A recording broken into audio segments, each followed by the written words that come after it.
একজন সাধারণ গ্রামীণ মানুষ, যার নাম ছিল আজিজ, কোনো এক কাজে গ্রামের বাইরে যেতে বাধ্য হন।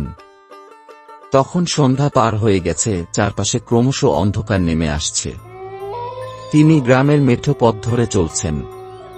পথটি নির্জন, দুপাশে বড় বড় গাছ, আর মাঝে মাঝে বনের মতো ঘন জঙ্গল। তিনি হাঁটতে হাঁটতে ভাবছেন রাতের এই নীরবতা এবং প্রকৃতির সৌন্দর্য কতটা মনোমুগ্ধকর। কিছু দূর এগিয়ে তিনি একটি বড় বটগাছের কাছে এসে পৌঁছান। বটগাছটি গ্রামের শেষ প্রান্তে অবস্থিত, যেখানে সাধারণত লোকজন যেতে ভয় পায়, কারণ এই গাছটি নিয়ে নানা ধরনের কুসংস্কার প্রচলিত।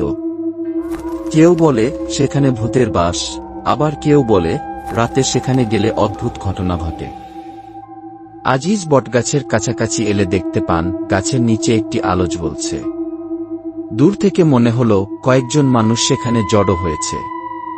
প্রথমে তিনি ভেবেছিলেন হয়তো গ্রামের কয়েকজন মানুষ এখানে কোনো উৎসব বা বিশেষ কাজে একত্র হয়েছে, কিন্তু যতই তিনি এগিয়ে যান ততই তার মনে কৌতূহল বাড়তে থাকে। গাছের নিচে একদল মানুষ বসে আছে, কেউ কেউ দাঁড়িয়ে। তাদের চেহারা বেশ অস্বাভাবিক, গায়ের রং ফ্যাকাসে। তাদের কেউ গান গাইছে, কেউ হাসছে, কেউ আবার চুপচাপ বসে আছে। আজিজের মনে হল এরা সাধারণ মানুষ নয়। তাদের আচরণ, বসার ধরন এবং মুখের অভিব্যক্তি এতটাই অদ্ভুত যে তা সাধারণ মানুষের সঙ্গে মেলে না। আজিজ বুঝতে পারেন এরা কোনো সাধারণ মানুষ নয়, বরং ভূতের দল।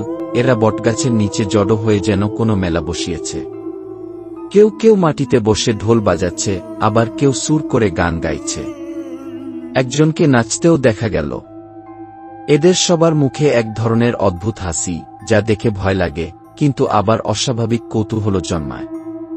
ভূতেরা নিজেদের মধ্যে গল্প করছে। তাদের ভাষা বোঝা যায় না, তবে কণ্ঠস্বর শুনলে মনে হয় তারা অনেক আনন্দ করছে।